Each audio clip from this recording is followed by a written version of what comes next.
So, worksheet 76, we had two options. So it's going to be a little bit more difficult for us to go through this because your work might look very different from my work, but that's okay. What we're focusing on is the equation that we get as a result of our cross multiplying, and of course our answer. So, in number 2, corresponding sides are 24 and 8. That's one pair. We'll call that 24 over 8. And then we got 27 over x. 27 over x. Notice how my large triangle is both in the numerator, and my smaller triangle are both in the denominator. If I remember correctly, this was option 1. Yeah, this was option 1. Blake, you ready? Yes. Where's 76?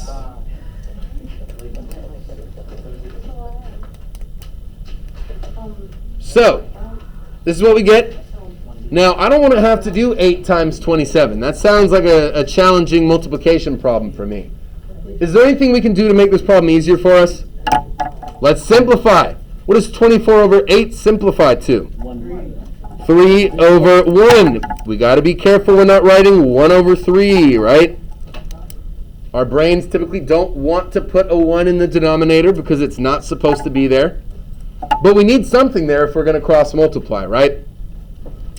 So when we do, we get 3x equals 27, and we end up with x is equal to 9.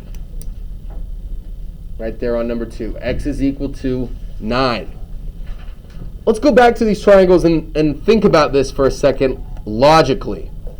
My red side, the large side is 24, the small side is 8. So let's think about dilations for a second from our transformation lesson. Remember, dilations are the type of transformation that either make your shape larger or smaller based on a certain number that we call a scale factor. So if we went from 8 in our smaller triangle to 24 in our larger triangle, what can we say that the scale factor here is going to be? How do we get from 8 to 24? What do we multiply 8 by to get 24? 3, right? Thank you, Avery. 3. We multiplied by 3. To get from 8 to 24, we essentially made our triangle 3 times larger, or 3 times smaller, depending on which way you're looking at it. So if this smaller triangle is 3 times smaller than the larger triangle, and my blue side is 27, we could just divide 27 by 3 to get our corresponding blue side. Do you guys kind of see what I'm saying with that? We could also think of it like from 24 to 8, we divided by 3. So now we're going to have to also divide by 3 to get x. 27 divided by 3 gives us 9. So once you get a little bit more comfortable with this, some of us are already at that point, which is great. You can start to see these patterns, right? And there's not even really a whole lot of work that you may have to do once you start seeing these patterns. But if you don't see the pattern, maybe what I'm saying right now is confusing, stick with the proportions. We cannot fail with these, unless we plug them in incorrectly, but if we multiply and we set them up right, we will get the same answer than we would if we just do the pattern that we see. Speaking of patterns, let's look at number 3, right? And I'm going to just kind of do this one with my pattern recognition so some of us can see what I'm talking about. Our blue side are 5 and 40. What did we have to multiply 5 by to get us to 40? 8, right? We multiplied by 8. Now, x is going to have to be some number that when we multiply it by 8, we get 32. See that? We have to increase our triangle size by the same scale factor. So blank times 8 equals 32. What's going to go in that blank? 4. Sorry, my voice cracked. 4. 4 times 8 gives us 32, right? Look at that. We got our answer. Didn't even set up a proportion at all because we saw the pattern. We noticed the similarities. We found a scale factor that works. And we implemented it, giving us our answer of x equals 4.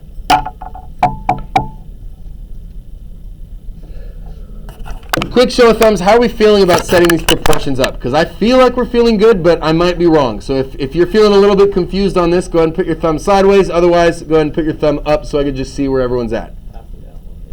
Good, yeah, not too bad, right? Now that some of us are starting to see the pattern, okay, good. Was there any problems on this front side or back side that just completely stumped you? Didn't understand, maybe something went wrong, you got a decimal answer, something like that we could talk about? Take a look at your worksheet and see where you may have had some slight issues. So we don't have time to go through the whole thing. I want to make sure we're focusing on the right stuff.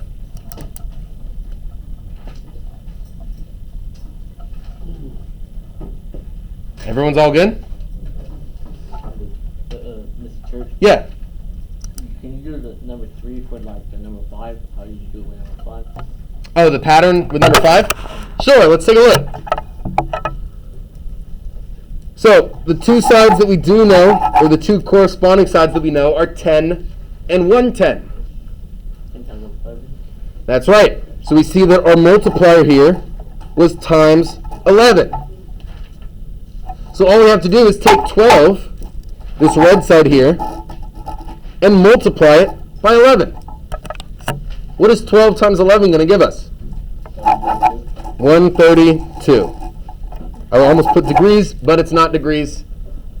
It is just 132. We could technically say units, but at this point, I don't really care. I think it's fine.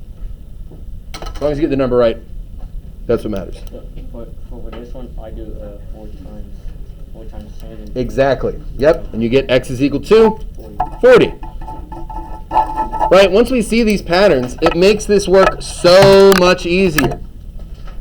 And some of us were able to find these patterns yesterday on our own, which is awesome. Very impressive.